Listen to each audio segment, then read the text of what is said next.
জীবনে ভালোবাসার মানুষের চাইতে ভালো রাখার মানুষটা খুব বেশি দরকার। ভালোবাসতে তো সবাই জানে, কিন্তু ভালো রাখতে পারে কয়জন? আসসালামু আলাইকুম এভরিওয়ান। রূপালীর দিনরাত্রির পক্ষ থেকে আমি রূপা আপনাদের সবাইকে আবারও স্বাগতম জানাচ্ছি আমার নতুন আরেকটি ডেইলি ব্লগ দেখার জন্য। সকাল সকালই পরোটা বানিয়ে নিচ্ছি। আর আমার বাবা সেই কবে থেকেই ঘ্যান ঘ্যান করছিল যে পরোটা খাবে, কিন্তু পরোটা বানাতে বরাবরের মতনই আমার খুব বেশি আলসেমি লাগে, তাই পরোটা আমি খুব একটা বানাই না, মাঝে মাঝে লুচি বানিয়ে দিই, কিন্তু সে পরোটাটা খুব বেশি পছন্দ করে। তো আজকে এর জন্য সকালবেলা উঠেই একটু পরোটা করে দিয়েছি। তো আজকে লাল আটার পরোটা করেছি, যদিও লাল আটার পরোটাটা আর আমার বাবার খুব একটা পছন্দ না। তো সাদা আটা বাসায় ছিল না, যেহেতু আমরা এখন লাল আটার রুটিটাই বেশিরভাগ খাই, তাই সাদা আটাটা শেষ হয়ে গিয়েছিল। তো পরোটার সাথে আলু ভাজি করার সময় ছিল না, যেহেতু আজকে একটু দেরি করে ঘুম থেকে উঠেছিলাম, তো এর জন্য ডিম ভাজি দিয়েই কিন্তু পরোটাটা দিয়ে দিয়েছি তাকে।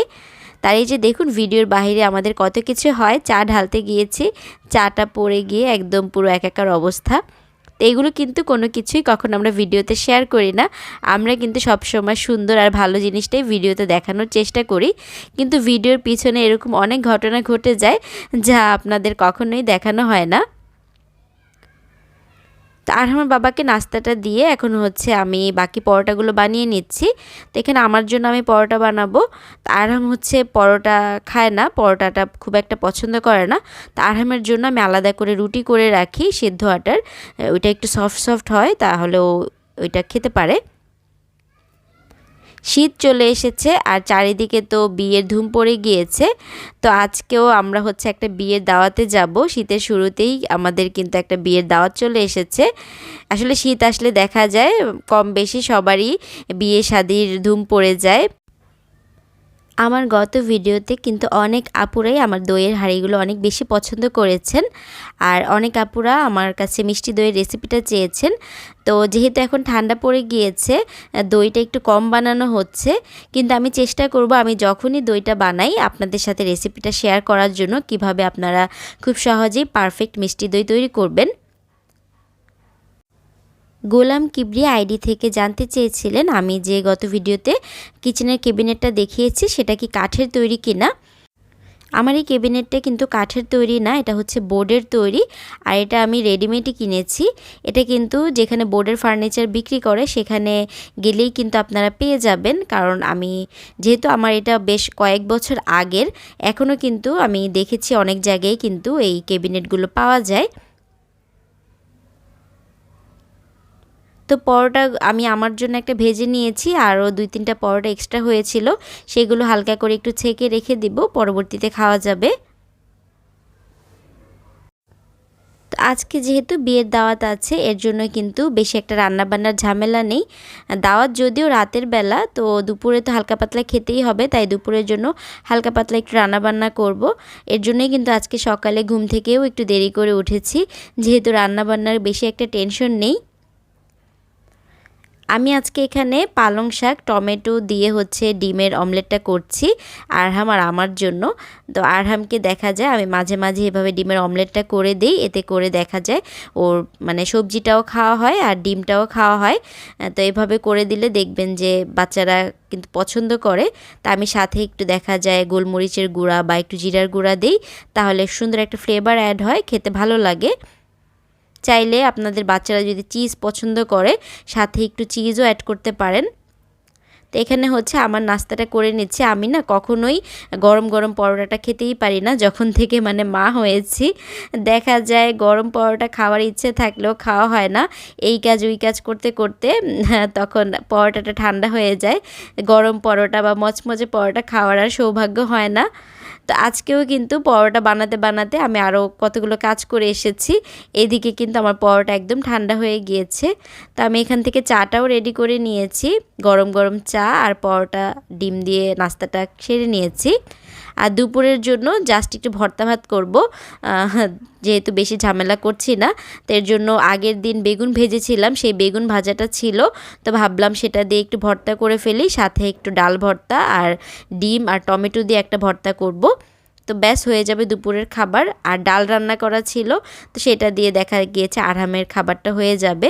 তো যেদিন না রান্নাবান্না না থাকে সেদিন মনে হয় যে একটু রিল্যাক্সে কাটানো যায়। রিল্যাক্স বলতে মানে রান্নাবান্নার কাজটা কিন্তু সংসারের অনেক বড় একটা কাজ। রান্নাবান্নাটা না থাকলে দেখবেন সংসারের অন্যান্য কাজগুলি অনেক কিছু করা যায়। তো আজকে কার বিয়েতে যাচ্ছি সেটা তো বলাই হলো না। আমরা হচ্ছে আজকে যাব হচ্ছে আমাদের প্রতিবেশী ছিল তার বিয়েতে। তো ও হচ্ছে মেয়েটা হচ্ছে ডক্টর, আর ওর আম্মুর সাথে মানে ওদের ফ্যামিলির সাথে আমাদের খুব ভালো একটা সম্পর্ক ছিল। তো আগে হচ্ছে আমাদের এই বিল্ডিংয়েই ছিল, এখন হচ্ছে অন্যদিকে চলে গিয়েছে, কিন্তু তারপরও ভালো একটা সম্পর্ক আছে। আন্টির মেয়েটা হচ্ছে ডক্টর। আমি কিন্তু অনেক বছর আগে, প্রায় 2-3 বছর আগে আন্টিদের বাসার একটা ভিডিও শেয়ার করেছিলাম, মানে গায়ে হলুদের ভিডিও। হয়তোবা যারা আমার আগের দর্শক আছেন তারা হয়তোবা দেখেছেন। তো সেই আন্টির মেয়ের বিয়ে, তো আমরা সেখানেই যাব। যদিও বিয়েটা আগেই হয়ে গিয়েছে, মানে আক্ট হয়ে গিয়েছিল, এখন শুধু রিসেপশন প্রোগ্রাম হবে। বিয়ে শাদী করার ক্ষেত্রে আমাদের প্রত্যেকটা মেয়েরই কিন্তু অনেক স্বপ্ন থাকে বিয়ে নিয়ে, কিভাবে বিয়ে করব, কিভাবে সাজগোজ করব, বা বিয়ের যাকে বিয়ে করছি সেই জীবনসঙ্গীটা কেমন হবে, এগুলো কিন্তু আমাদের মাথায় সবসময়ই থাকে।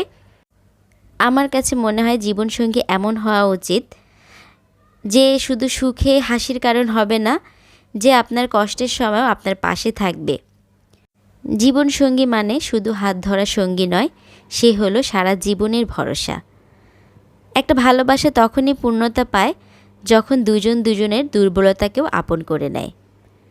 ঝগড়া হলে যে চলে যায় না, বরং বসে সমাধান খুঁজে, সেই হচ্ছে আসল জীবনসঙ্গী। সংসার টেকে শুধু ভালোবাসাতে না, টেকে হচ্ছে সম্মান, ধৈর্য আর বোঝাপড়ায়। আমার কাছে এটা মনে হয় যে একজন নিখুঁত মানুষ খোঁজার চেয়ে যে মানুষটা আপনার সঙ্গে মানিয়ে নিতে পারবে তাকেই বেছে নেওয়া বুদ্ধিমানের। টাকা পয়সা সৌন্দর্য কিন্তু সময়ের সাথে বদলে যায়, কিন্তু মন আর চরিত্র থাকলে সেটা সারা জীবন টিকে থাকে।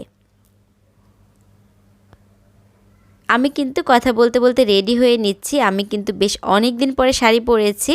হ্যাঁ, সেই যে পয়লা বৈশাখের সময় পরেছিলাম, এরপরে মনে হয় না আমি শাড়ি পরেছিলাম যতদূর মনে পড়ে। তো আজকে কিন্তু আমি একটা কাঞ্জিপুরম শাড়ি পরেছি। তো শাড়ি পরে একটু সাজুগুজুও করে নিয়েছি। শাড়ি পরতে কিন্তু বরাবরই আমার বেশ পছন্দ, মানে শাড়ি পরতে ভালো লাগে। কিন্তু ওই যে বললাম এতদিন তো গরম ছিল, গরমের সময় তো শাড়িটা একদমই পরতে পারি না। তো এখন কিন্তু ঠান্ডা পড়েছে, তো মাঝে মাঝে কিন্তু শাড়িটা পরার চেষ্টা করব। কিন্তু ওই যে শাড়ি পরলে দেখা যায় আবার ব্লাউজ ম্যাচিং করো। এই আজকে আমি কি করেছি, মানে ব্লাউজ এই শাড়ির সাথে ম্যাচিং ব্লাউজ ছিল না। আমি দুপুরে রান্নাবান্না করে এক ফাঁকে আবার বাইরে গিয়ে একটা ম্যাচিং ব্লাউজ কিনে নিয়ে এসেছি। যেহেতু রাতের বেলা ছিল বিয়ের প্রোগ্রাম, তো বিকেলের বেলা আমি হচ্ছে ব্লাউজটা নিয়ে এসেছি।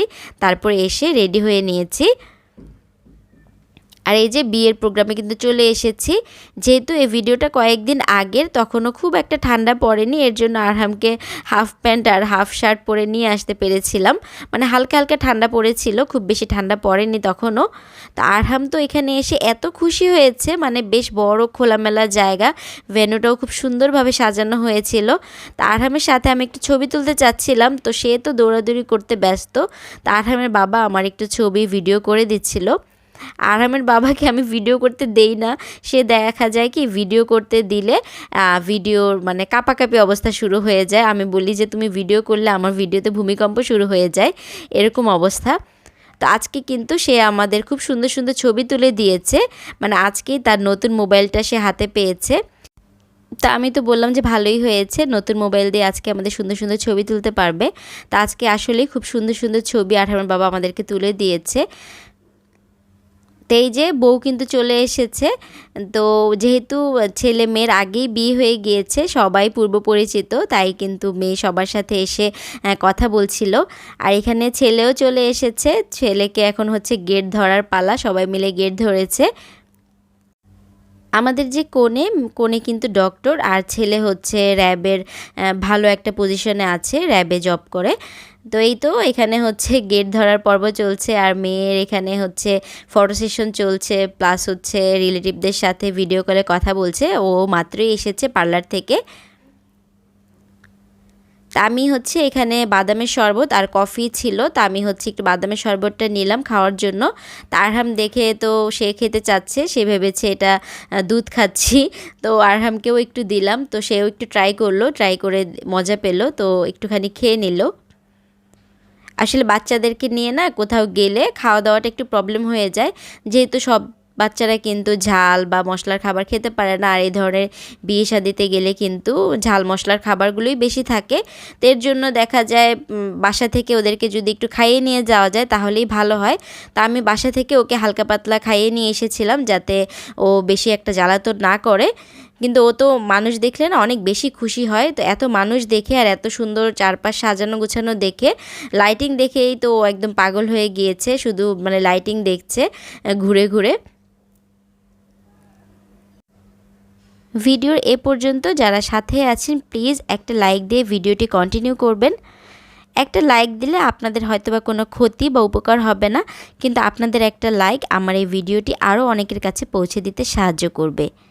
আর ভিডিও ভালো লাগলে ভিডিও রিলেটেড ছোট্ট করে একটা কমেন্ট করে যাবেন, কারণ আপনাদের একটা কমেন্ট আমাকে পরবর্তীতে আরও সুন্দর একটা ভিডিও মেক করার ইন্সপিরেশন যোগায়।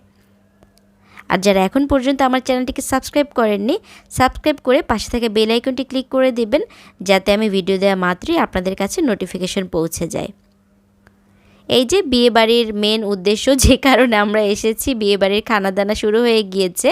তো এখানে হচ্ছে নান ছিল, চিকেন তান্দুরি ছিল, তারপরে গরুর কালাভুনা ছিল, কাচ্চি ছিল, কাবাব ছিল, মানে বেশ অনেক রকমের আইটেম ছিল। মানে কোনটা রেখে কোনটা খাবো এটাই বোঝা যাচ্ছিল না। আমার কাছে মনে হচ্ছিল যে খাবার একটার পর একটা আসছে, কোনো কিছুই তৃপ্তি করে খেতে পারছি না, মানে শুধু খাবার দিয়েই যাচ্ছিল। এখনকার বেশিরভাগ বিয়েবাড়িতেই দেখা যায় কাচ্চি বা এই ধরনের খাবার আইটেমগুলো থাকে, কিন্তু আমরা তো আগে বিয়েবাড়ির খাবার মানেই বুঝতাম রোস্ট, গরুর রেজালা, সবজি, দই, তাই না, বোরহানি। আর এখানেও বোরহানি ছিল। এই খাবারগুলো প্রত্যেকটা খাবার অনেক বেশি মজা ছিল, কিন্তু না এত রকমের খাবার একটার পর একটা দিয়ে যাচ্ছিল, মানে কোনোটাই মনে হচ্ছিল কি তৃপ্তি করে খেতে পারছি না। তো যাক, আরহামকে আমি একটু নান খাওয়ানোর চেষ্টা করলাম, তো সে একটুখানি নানই খেয়েছে। আর এত পরিমাণ খাবার টেবিলে সে মানে হাসাহাসি চিল্লাচিল্লি করছিল। পরবর্তীতে তাকে একটু মোবাইল দিয়ে বসিয়ে দিয়েছি, ও কিন্তু মোবাইল দেখে না। তো মোবাইল পেয়ে দেখলাম যে তার চিল্লাচিল্লির লিমিটটা আরও বেশি বেড়ে গেল, মানে খুশিতে সে এত পরিমাণ হাসছিল। যাক, খাওয়া দাওয়া শেষ করে নিয়েছি, এখন একটু আবার ছবি তুলে নিচ্ছি। আসলে আমাদের মেয়েদের কাজ কিন্তু এইটাই, কোনো বিয়ে শাদী বা প্রোগ্রামে গেলে ছবি তোলাটাই আমাদের কাছে মেন উদ্দেশ্য থাকে। তো এখানে হচ্ছে আমরা বরকনের সাথে দেখা সাক্ষাৎ করে চলে এসেছি, সেটার আর ভিডিও ফুটেজ নেওয়া হয়নি। আরহাম অনেক জ্বালাতন করছিল, যেহেতু একটু রাত হয়ে গিয়েছিল। আর প্রোগ্রামটা যেখানে হয়েছে আমাদের বাসা থেকে খুব একটা দূরে না, কাছেই ছিল। তো এর জন্য এখন হচ্ছে আমরা চলে যাওয়ার পালা। তো বাইরের এই জায়গাটাও দেখলাম বেশ সুন্দর, এখানেও কয়েকটা ছবি তুললাম, ভিডিও ফুটেজ নিলাম। আর ভিডিও শেষে কিন্তু আমি আমাদের কয়েকটা সুন্দর সুন্দর ছবি শেয়ার করেছি আমার আর আরহামের। আজকের মতো এখান থেকেই বিদায় নিচ্ছি। আল্লাহ হাফিজ, আসসালামু আলাইকুম।